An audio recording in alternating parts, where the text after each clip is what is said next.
عالمی نظام خلافت دنیا کی تقدیر مبرم ہے، ہو کر رہے گی، اس میں کسی صاحب ایمان کو کوئی شک، کوئی شبہ، کوئی ریب نہیں ہونا چاہیے۔ اگر ایک دم پوری دنیا پر خلافت قائم ہو سکتی تو حضور کے دست مبارک سے ہوتی، کہ مہدی سے پہلے لازماً کسی مشرقی علاقے کے اندر وہ نظام قائم ہو چکے گا، تب وہاں سے فوجیں آئیں گی نا۔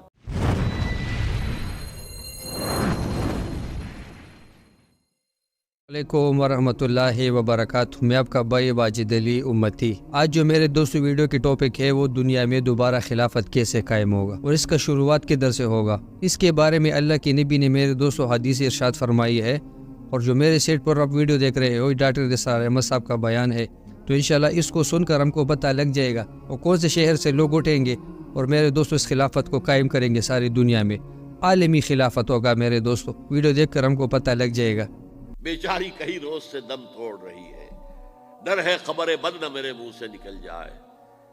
تقدیر تو مبرم نظر آتی ہے ولیکن پیران کلیسا کی دعا ہے کہ یہ ٹل جائے۔ تو پہلی بات میری ختم ہوئی، عالمی نظام خلافت دنیا کی تقدیر مبرم ہے، ہو کر رہے گی، اس میں کسی صاحب ایمان کو کوئی شک، کوئی شبہ، کوئی ریب نہیں ہونا چاہیے۔ البتہ اس کا اب دوسرا پہلو کیا ہے، اس کا آغاز کہاں سے ہوگا؟ پہلی بات تو یہ، ہمارے بعض لوگوں کے ذہنوں میں، سادہ دل لوگ وہ سمجھتے ہیں کہ پوری دنیا میں ایک ہی دفعہ آ جانی چاہیے، یہ کوئی علاقائی خلافت تو نہیں ہو سکتی، خلافت تو عالمی ہوتی ہے۔ ان سے میں کہتا ہوں عالمی خلافت کب تھی جناب؟ یہ تو نہ خلافت راشدہ میں عالمی تھی، کیا ہندوستان شامل تھا اس میں؟ کیا چین شامل تھا؟ کیا یورپ شامل تھا؟ اور پھر جو خلافت کے نام سے جو ملوکیت چلی ہے وہ بھی صرف دور بنو امیہ میں کہہ سکتے ہیں کہ وہ پورا عالم اسلام کم سے کم اس کے تحت تھا۔ بعد میں خلافت عباس، بنو عباس میں اور فاطمیین کی خلافت میں اور آل عثمان جو ہیں آٹومان ٹرکس کی خلافت میں ٹکڑے تھے، حصے بکھرے تھے، کوئی مانتا تھا، کوئی نہیں مانتا تھا۔ اور سب سے بڑی بات یہ، اگر ایک دم پوری دنیا پر خلافت قائم ہو سکتی تو حضور کے دست مبارک سے ہوتی، لیکن نہیں ہوئی۔ نتیجہ کیا نکلا؟ ایک ملک میں حضور نے قائم کر دی، جزیرہ نما عرب، یہاں خلافت قائم ہو گئی، حضور خلیفہ ہے۔ اس کے بعد آپ کے خلفائے راشدین نے پھر اس کو وسعت دی، شرقاً غرباً شمالاً، 3 کالمز نکلے ہیں فوجوں کے، صحابہ کرام کے، 3 کالمز، ایک ایسٹ ورڈ، ایک ویسٹ ورڈ، ایک نارتھ ورڈ۔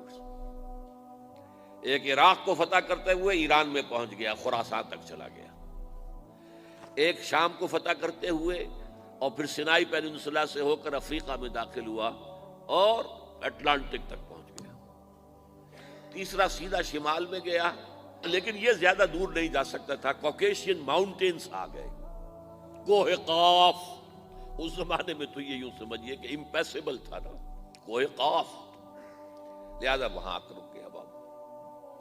اب بھی یہ ہوگا، کسی ایک جگہ سے شروع ہوگا پھر پھیلے گا، اس کے سوا کوئی چارہ کار ہے ہی نہیں۔ اگر ہر جگہ پوری دنیا میں ایک ہی وقت میں ہو سکتا تو حضور کے دست مبارک سے ہوتا صلی اللہ علیہ وسلم۔ اب وہ نقطہ کون سا ہوگا، نقطہ آغاز کون سا ہوگا؟ اس میں پہلی بات تو میں نے کہا، جو شک کرے گا اس کا پھر ایمان مشکوک ہے، ہوگا، لازماً ہوگا، گلوبل ہوگا، پوری دنیا میں ہوگا۔ کہاں سے شروع ہوگا اس میں آپ اختلاف کر سکتے ہیں، لیکن مجھے تو 2 حدیثیں تو ملی ہیں جن سے یہ اندازہ ہوتا ہے کہ یہ اس مشرقی خطے سے ہوگا، عرب کے مشرق کی جانب کسی ملک سے ہوگا، کسی خطے سے ہوگا۔ وہ حدیثیں بھی اب آپ پڑھ لیجیے پہلے، پھر میں کہہ رہا ہوں یہ خزانہ ہے جو ہم نے آپ کی خدمت میں پیش کیا ہے، کاش کہ آپ اس کی قدر کر سکیں، یہ حدیثیں آپ کو ازبر ہو جائیں، یاد ہو جائیں، لوح قلب پر نقش ہو جائیں۔ ہندوستان اور خراسان یعنی موجودہ افغانستان کا ذکر ابن ماجہ کی روایت ہے، ان عبداللہ ابن الحارث رضی اللہ تعالی عنہ قال رسول اللہ صلی اللہ علیہ وسلم یخرج ناس من المشرق یؤتئون للمہدی یعنی سلطانہ، یعنی سلطانہ، دونوں طرح سے پڑھ سکتے ہیں۔ حضرت عبداللہ ابن حارث فرماتے ہیں رضی اللہ تعالی عنہ کہ حضور نے ارشاد فرمایا مشرق کی طرف سے وہ فوجیں نکلیں گی، لوگ آئیں گے جو عرب میں مہدی کی حکومت قائم کریں گے۔ یہ مہدی کون ہوں گے اس کا ذکر میں ذرا بعد میں کروں گا، لیکن نوٹ کر لیجئے کہ مہدی سے پہلے لازماً کسی مشرقی علاقے کے اندر وہ نظام قائم ہو چکے گا، تب وہاں سے فوجیں آئیں گی نا۔ یہ مشرق کون سا ہے؟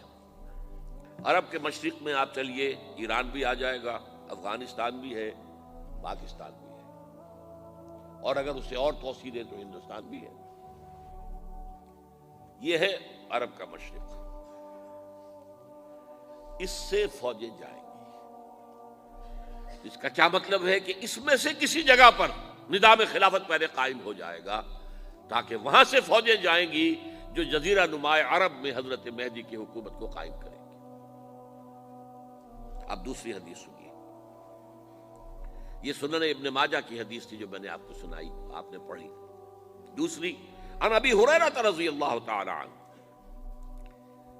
یہ ترمذی شریف کی روایت ہے، قال قال رسول اللہ صلی اللہ علیہ وسلم یخرج من خراسان رایات سود لا يردها شیء حتی تنصب بإیلیا، خراسان کے علاقے سے سیاہ جھنڈے لے کر فوجیں آئیں گی، ان کا رخ کوئی موڑ نہیں سکے گا، ان کو پیچھے پھیر نہیں سکیں گے کوئی بھی، یہاں تک کہ وہ یروشلم میں جا کر جھنڈے نصب کر دیں گے۔ ایلیا حضور کے زمانے میں یروشلم کو کہتے تھے۔ یہ یروشلم تھا جب حضرت سلیمان کی حکومت تھی اور یہاں پر معبد سلیمانی، ہیکل سلیمانی قائم ہوا، پھر یہ یروشلم ہی رہا ہے تاریخ میں، یہاں تک کہ سن 70 عیسوی میں جب ٹائٹس رومی جنرل نے اس کو گرایا، ختم کیا، سیکنڈ ٹیمپل گرا دیا اور یہاں سے یہودیوں کو کہا نکل جاؤ یہاں سے، کوئی یہودی باقی نہیں رہا، تب بالکل تہو بالا برباد کر دیا۔ اس کے کوئی 150 سال بعد ہیڈریان، رومن ایمپرر ہیڈریان، اس نے پھر دوبارہ آباد کیا اس شہر۔ 150 سال تک یہ بالکل بنجر اور بالکل غیر آباد پڑا تھا۔ اب ہیڈریان نے جب آباد کیا تو اس کا نام ایلیا رکھا، اب یروشلم نام نہیں تھا، تو حضور کے زمانے میں پھر اس کا نام ایلیا تھا۔ اور اب اس سے کیا معلوم ہو رہا ہے کہ یہ یروشلم مسلمانوں کے قبضے سے اس وقت نکلا ہوا ہوگا، ایک دفعہ پہلے نکلا تھا، سن 1099 عیسوی میں مسلمانوں کے ہاتھ سے نکلا، کروسیڈرز عیسائیوں نے آ کر اس کو قبضے میں کیا، لاکھوں مسلمانوں کو مارا، قتل کیا۔ اس کو 1187 عیسوی میں واپس لیا ہے۔ کس نے لیا ہے؟ صلاح الدین ایوبی کرد۔ عرب کھوکھلے ہو چکے تھے، عربوں نے کھویا، واپس نہیں لے سکے، بہت حکومت کر چکے تھے، 400-500 برس کی حکومت کر کے، اور ان کے عیش اور ان کے آرام، اب ان میں جان نہیں تھی کہ وہ واپس لے سکے۔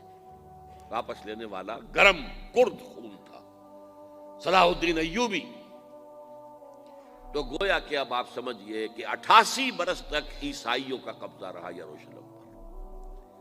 اب 1967 میں یہودیوں نے قبضہ کیا ہے، اور اب 38 برس تو ہو گئے، 88 نہیں تو 38 برس تو ہو گئے ہیں، لیکن وہ دور آئے گا کہ اب پھر لیں گے، لینے والے عرب بھی نہیں ہوں گے، خراسان کے علاقے سے فوجیں آئیں گی۔ یہ خراسان کیا تھا؟ ایلیا تو میں نے آپ کو بتا دیا، یروشلم کا نام ہے۔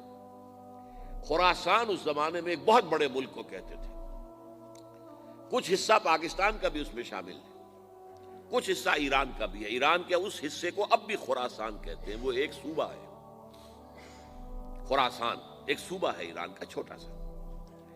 پاکستان میں خاص طور پر یہ جو علاقہ مالاکنڈ ایجنسی کہلاتی ہے، اس سے اوپر جتنا علاقہ ہے، اور یہ جو واخان کی ایک پٹی آتی ہے اوپر، واخان افغانستان کی ایک پٹی سی دم سی چلی آتی ہے جو جا کر چائنا کی سرحد سے مل جاتی ہے. یہاں سے لے کے یہاں تک یہ جو مالاکنڈ کا وہ درہ ہے اور پہاڑ ہے، یہ بھی خراسان کا حصہ ہے. باقی تقریباً 2/3 آف افغانستان ساؤدرن حصہ نہیں ہے خراسان کا حصہ، یہ سیستان کہلاتا تھا، یہ خراسان نہیں ہے. لیکن یہ کہ اوپر کا 2/3 آف افغانستان اور اس کے ساتھ یہ جو عرب جو اب یہ ترک ممالک آزاد ہوئے ہیں سوویت یونین کی ڈسولوشن کے ساتھ، یہ سارا علاقہ کہلاتا ہے خراسان بزرگ. آپ نے ڈاکٹر اسرار احمد صاحب کا بیان بھی سن لیا ہے کدھر سے قائم ہوگا. تو میرے دوستو یہی ہوگا، اور اس پہ یقین ہمارے دلوں کے اندر ہو کہ یہ اللہ جل شانہ دوبارہ دنیا میں واپس خلافت کو قائم کرے گا، وہ عالمی خلافت ہوگا میرے دوستو. اس کے لیے ہمارے دل میں کوئی شک بھی نہیں ہونا چاہیے، کیونکہ اللہ کی نبی نے اس کے بارے میں ارشادات فرمائے ہیں، تو وہ حق سچ ہے. اللہ واپس مسلمانوں کے ہاتھ میں میرے دوستو بیت المقدس لائے گا. تو یہ لوگ خراسان سے آئیں گے، اور میرے دوست اس میں افغانستان کا اور پاکستان اور ایران کے علاقے، اس میں میرے دوستو یہ خراسان علاقہ اس کو بتایا ہے. اللہ جل شانہ دوبارہ ساری دنیا میں خلافت کو قائم کرے گا. اللہ جل شانہ مسلمانوں کی اس میں مدد فرما دے، اور اللہ جل شانہ اس میں مسلمانوں کی نصرت فرما دے، اور فلسطین کو واپس آزاد کر دے. اللہ ہمارے اس باتوں پر عمل کرنے کی توفیق عطا فرمائے اور دوسروں تک پہنچانے کی توفیق عطا فرمائے. انشاءاللہ ویڈیو پسند نہیں تو انشاءاللہ دوستوں کے ساتھ شیئر کرو، اور چینل پہ نئے ہو تو میرے دوست چینل کو سبسکرائب کرو. اجازت چاہتا ہوں، ملیں گے نئی ویڈیو کے ساتھ. السلام علیکم ورحمۃ اللہ وبرکاتہ.